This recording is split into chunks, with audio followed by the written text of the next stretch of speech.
But I also see like other budding relationships of parents around me, and they're able to navigate all this social media and talk to their kid, and their kid tells them stuff, and that's beautiful. Like that's what I'm aiming for, because by the time our kids are old, I can't even imagine what social media is going to look like. I can't imagine what schools are going to look like. I can't imagine what shit they're going to be exposed to when we're not around, in order to protect them from everything. So we got to get them ready for the outside world, outside of our households, outside of wherever we're comfortable at.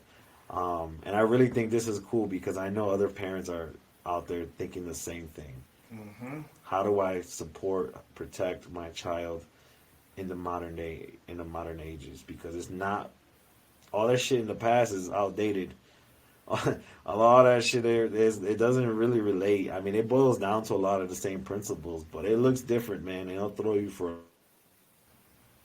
it will throw you for a loop, dude. Like little kids on social media, like, 9 years old, 8 years old, 9 years old, put them on Snapchat.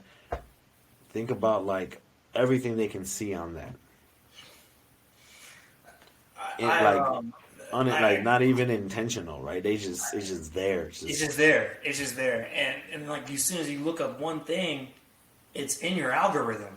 So yeah, they like you just look at keep one it. bikini girl, all of a sudden you get flooded with bikini girls, and then that bikini girl turns into a girl twerking, and then all of a sudden you have like a 9 year old watching like an adult out there doing like something strange. Oh man, like dude, I did an episode. My first episode by myself was on social media, and was about like the pitfalls of social media and like how it's the gift and the curse of human culture. And like what it is like, man, like it's cool that I can connect with like people from Baltimore to Florida, San Diego to Washington, all my people all around the country, down over in like Morocco to like people I met at the bar, all kinds of crazy stuff. It's worldwide. You're world connected. But then the curse is the stuff that gets fed in your algorithm. Like you accidentally click on something, you're like, oh man, ooh, this girl looks good, and you like watch it for a second, and then bam, all of a sudden it's like that's in your algorithm now. It's in your feed. They'll pump like three at you, and then they'll pump five at you, and then 10. So like these kids, like I don't know if well for you, man, like 'cause I know like we're about 6-7 years ago, but like for me when I was younger, it was so hard to get like any kind of like you know magazines, videos, all kinds of stuff. Like it wasn't just ready accessible. Internet was like there, but it was like Netscape Navigator and like what was the other one? It was like old school dial up almost. So you couldn't get any of that. You didn't have the options that you have right now. Now you just pull up a website, and these kids are just looking up like crazy stuff, like Lana Rhodes, and they're talking about that as like a handle on Call of Duty. Yeah, So it's insane the stuff that they are subject to, and we here, modern fathers are going to give you the modern day playbook on how to protect your kids from that kind of stuff. We're going to sit here try to educate you as parents to try to make sure that you are like, okay, this is happening. So how can I talk to my child about these situations and make sure that like that if it is happening, like let's tell them like the whys, the why not to do it, the reasons why not to do it. Because man, like that kind of stuff, it gets toxic, and it can warp your mind. It can sexualize you at a very young age. straight up, man. I mean, I talk to parents already all the time because of my profession, right? So Mm-hmm. when I sit there and have these conversations with parents, and so right now with middle school, so you're talking 11, 12, 13 year olds, the hardest time, one of the hardest times in your a kid's life. Think about like puberty, you think about peer pressure, you think about finding yourself out, figuring all these things out, and then you add social media on top of that, and that's usually where our conversations end up.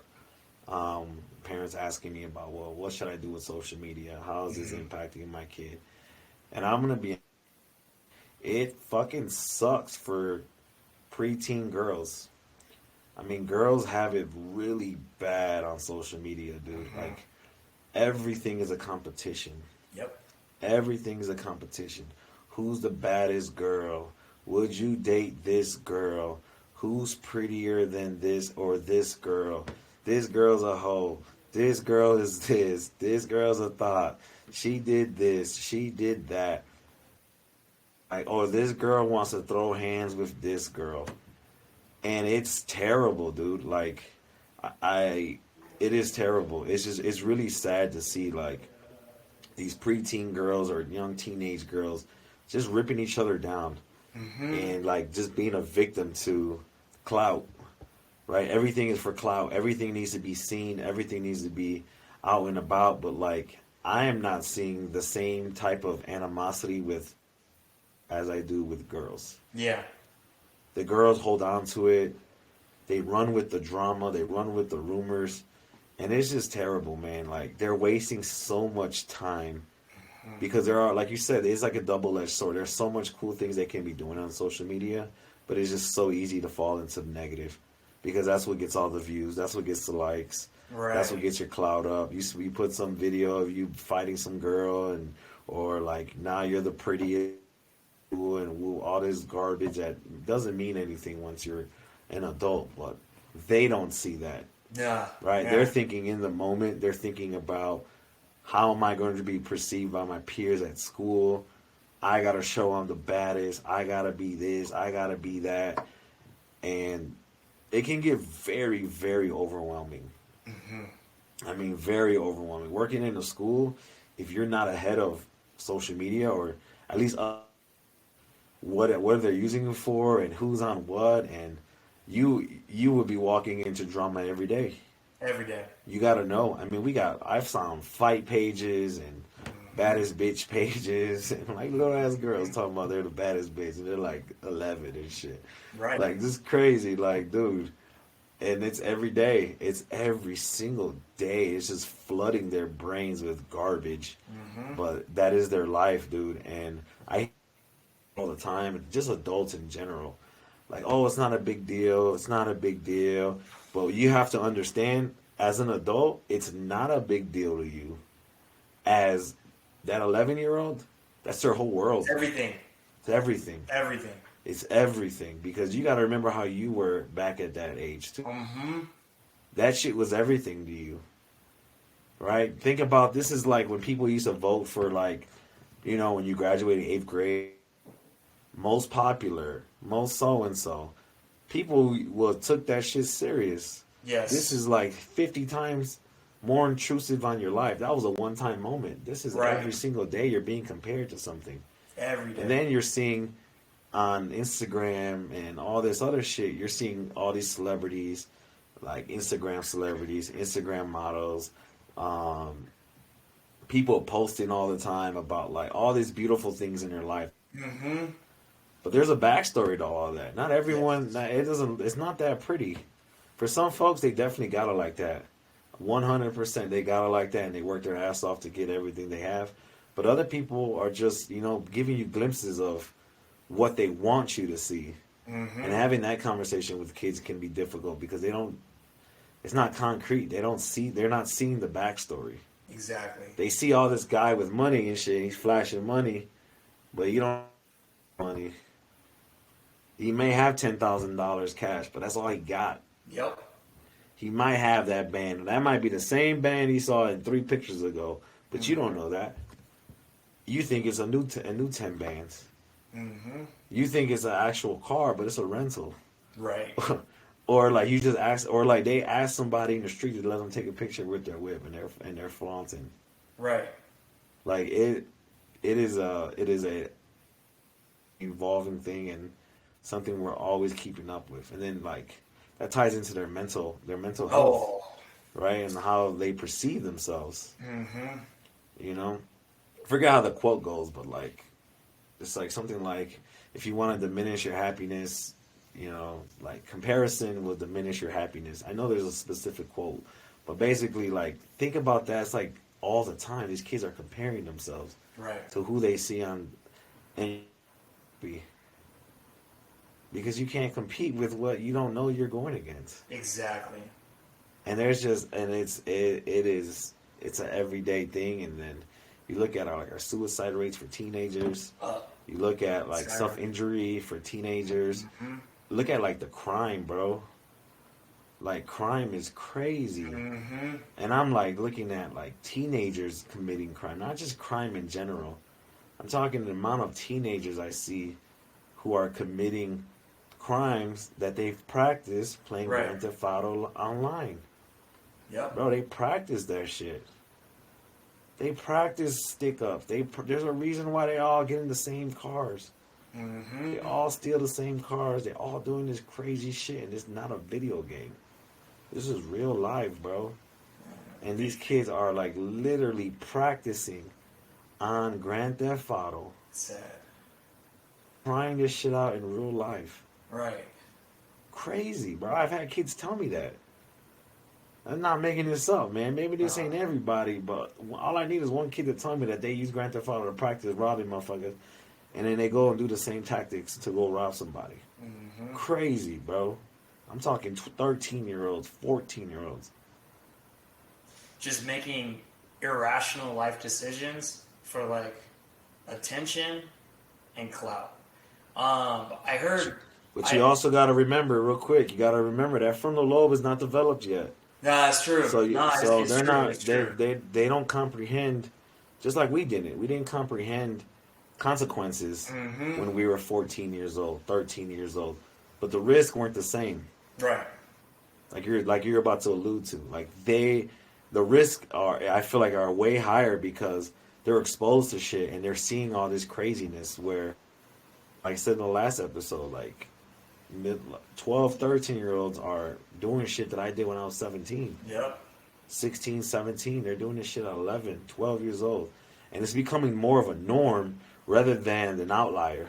Right. Right? There's always an outlier. I mean, I had homies, I know a kid when we were back in the day, we were 11 years old, and he had a pistol.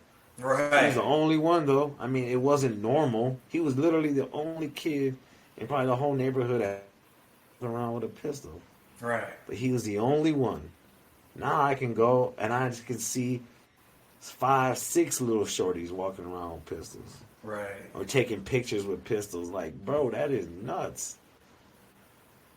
And it's just a one-up of each other.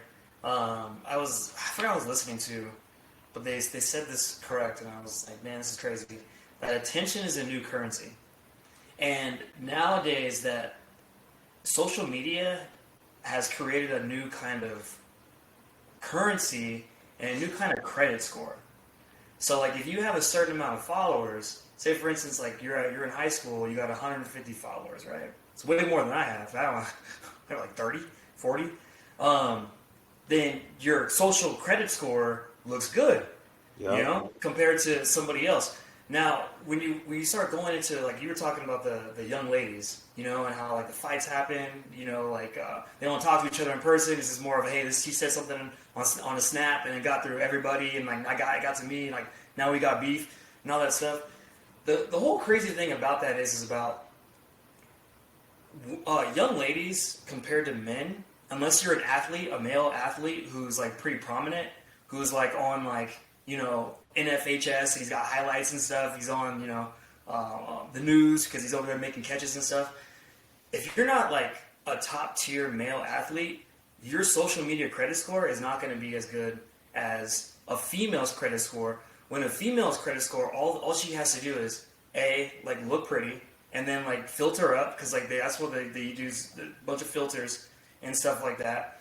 And popularity amongst her peers, but then also, like, the beauty standards, now she's, like, got 1,000, to 2,000 followers and subscribers, and then now people are checking for her now. Now she's not local.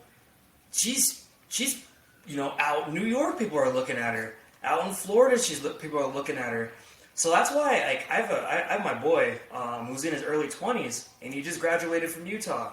And I was telling him, I was like, look, man, like, your life is not determined about, like, you're not going to get girls right now because your girls at your level right now. I told him that. I was super blunt with him, and I was like, look, you're in your early 20s. You're competing with guys like me.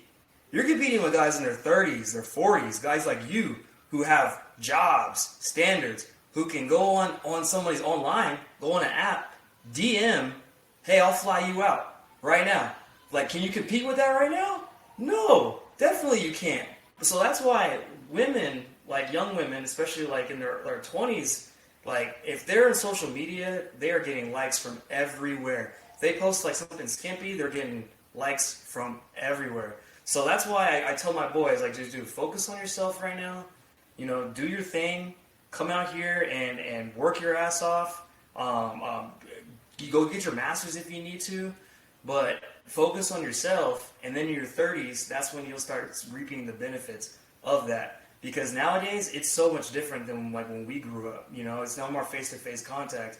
It's all about your social. Let's say when you grew up, because I would consider myself as a part of that original wave of social media users Right.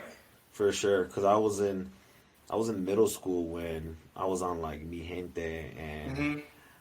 MySpace. We had a Mi Gente first. I'm not sure if you remember that or. I don't remember Mi Gente. I remember that MySpace. So I was on that. So remember there was Black Planet.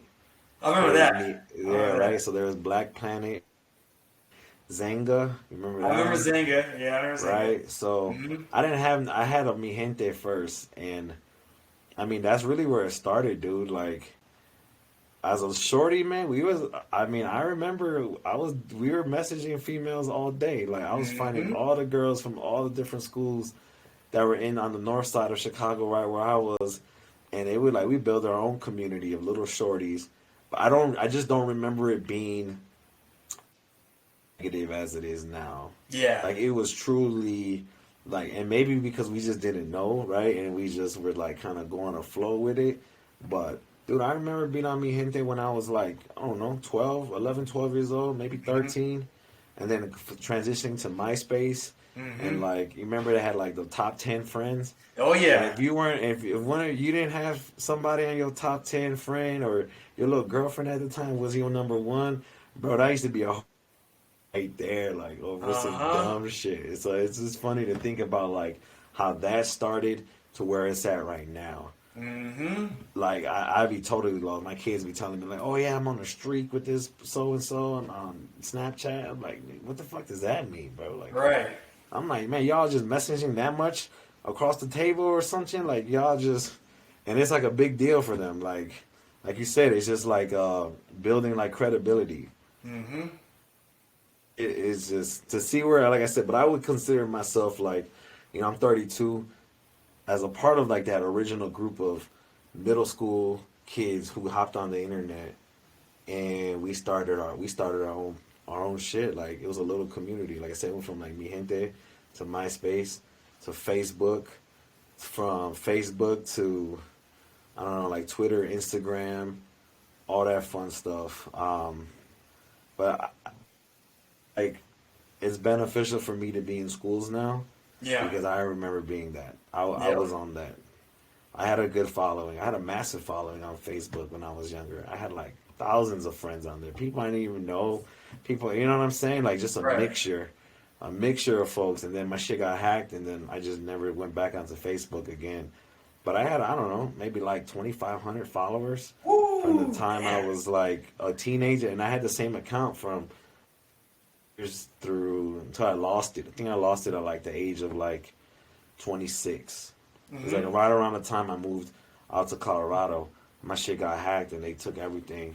Just like my Hmm. Instagram too. Like my old Instagram, I don't know, maybe like 800 followers. Right. And now I think I'm up to like 400 on my new shit. But it was just, yeah, it took a while to build that up. But like, Oh yeah.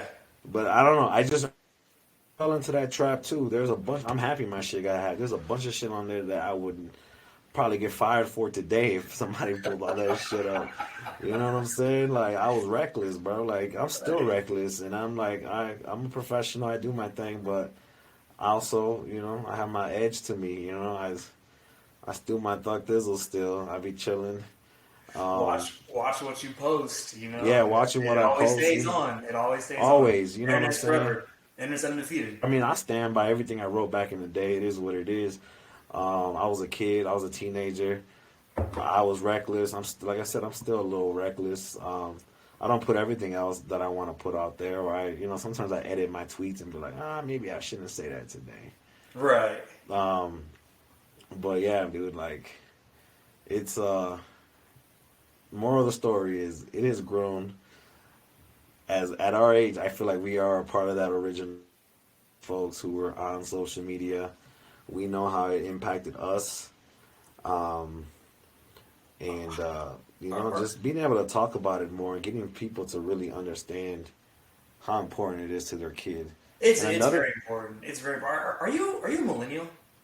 yes, I am a millennial. So you're more of like the like what's the cutoff for millennials right now? Is it like 28 or I is it think it's like? something like that, like maybe like 28, 20. I'm a Mm-hmm. 90s baby. I was right there in 1990. Mm-hmm. Because Um, like the reason why I ask is like, do you think social media has done better for relationships? Like, if people want to marry and settle down and have a family, or do you think it has furthered the gap between, like for relationships? Um, Man, I think that shit made everything worse. uh-huh. I mean, you just at a click of the have a replacement on deck.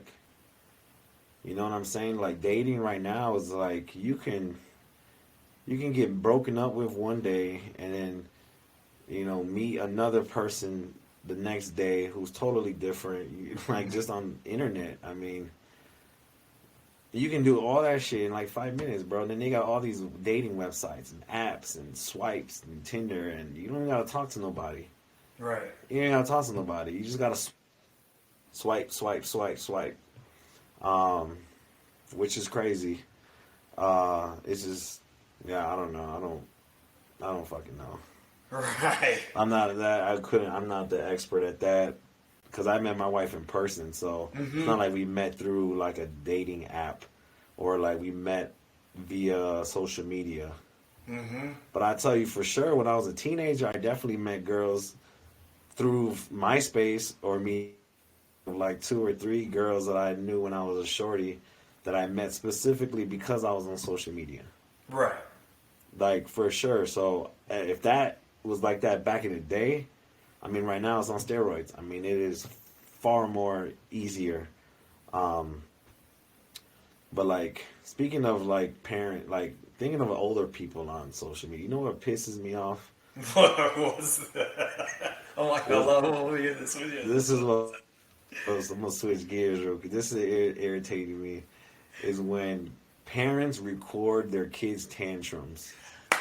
That shit blows the shit out of me, dude. Like you are making then you get upset when the kid don't want to listen to you, but you're sending mixed signals.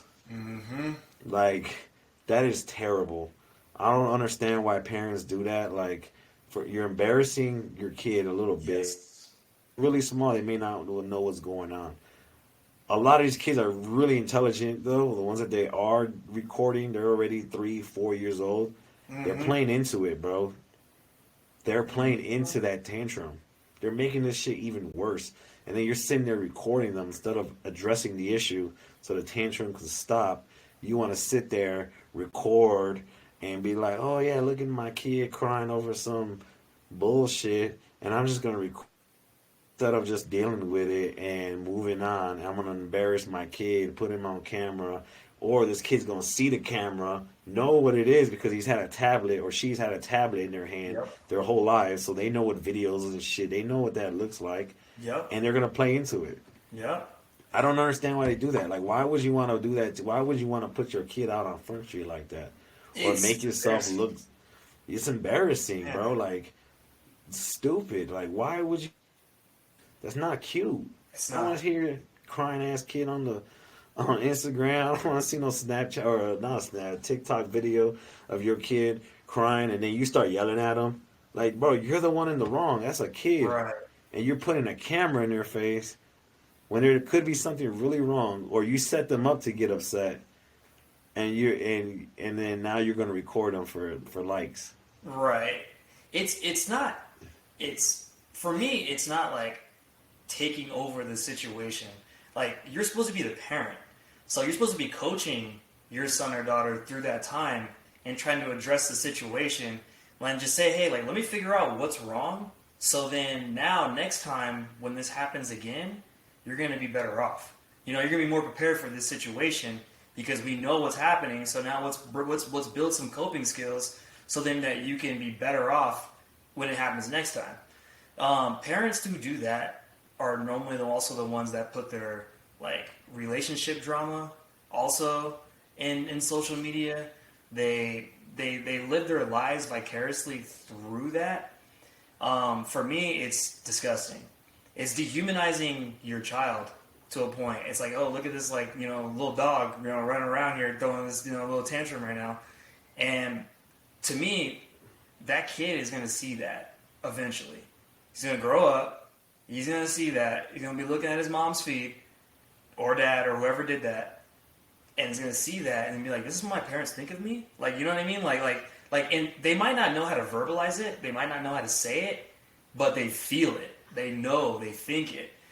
To me, it is the worst form of parenting, I think, ever.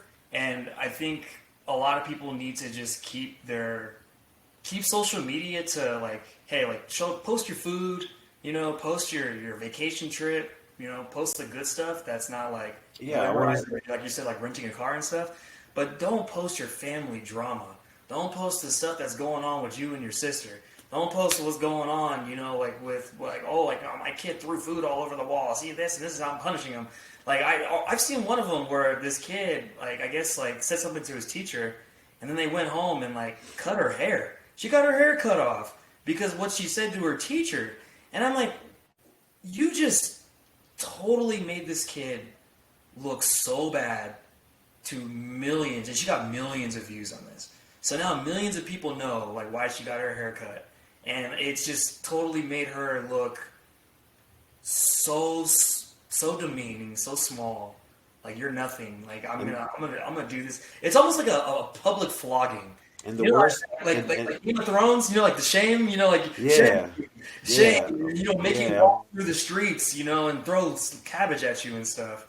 And that shit doesn't work, bro. It just pisses the kid off. Exactly. And the sad part is 90% of the time, you didn't even teach your kid not to say whatever the fuck they said, or they've heard you say it.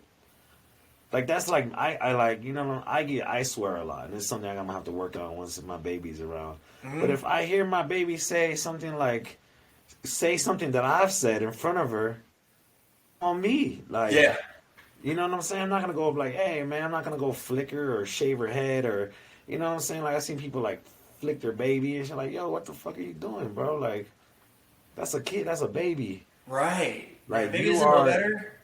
Baby don't know better. I know better.